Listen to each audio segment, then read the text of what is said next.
instrument height is a 470.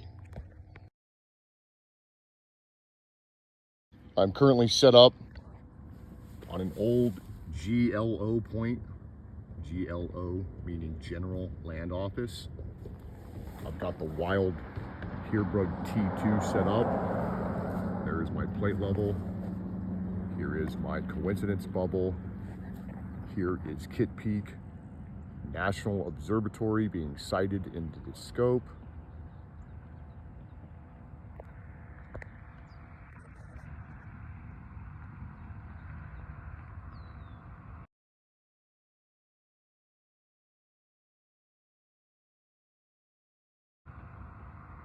There is another monument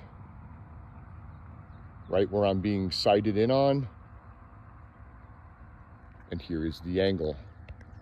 The angle is an 89-28-19. 89-28.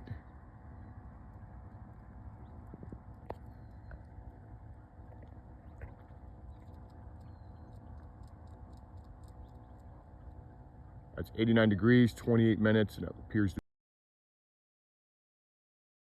be 19 seconds.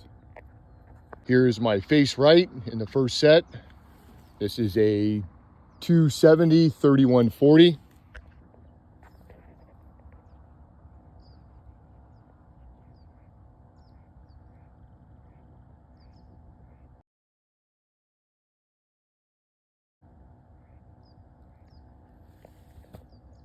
Bubbles in coincidence.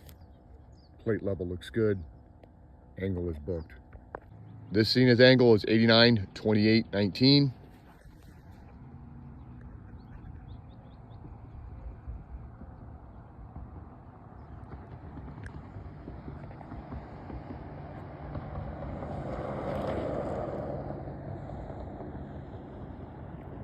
The angle is a 270, 31, 34. As the sun's coming up, we're getting a better look.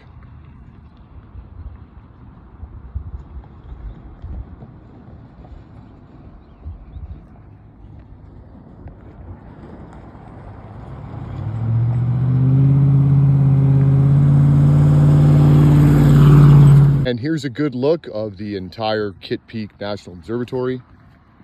Give you an idea of what we're looking at.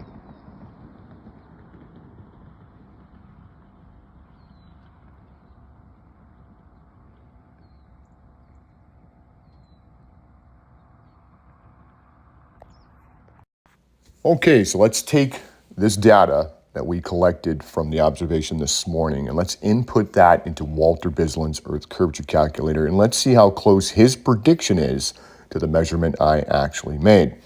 So we're going to get the observer height in there. I like taking everything from eye level. I like doing the globe and flat Earth comparison.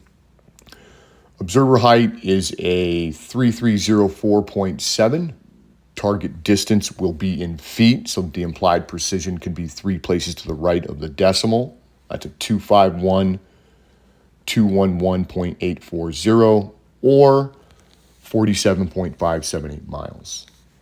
And the target height is 6886. That's Kitt Peak National Observatory, the bronze disk that's at the summit up there. And so let's take a look just using standard refraction. I got really, really close to his prediction on standard refraction by using the cotangent function. And so up here, if you take a look, I'm going to zoom out a little bit here so that we can get a good visual here. Bisland's got his top angle, subtract that from 90, that's an 89-28-23.5. So I'm 2.5 arc seconds or 3 feet away from what the globe would predict on this observation, and 17 minutes or 1,271 feet away from flat Earth. Here's the tabulated data. Here's where I was set up on. Those are the coordinates. That's the elevation of that monument. That's the height of my instrument. Target was Kitt Peak National Observatory. You can go look that up, check out where that disk is at, and see what the height of that disk is. This is the distance between those two coordinates. Here it is in feet. This was my first set. As you can see, I was about 1 arc second away from turning a perfect 360.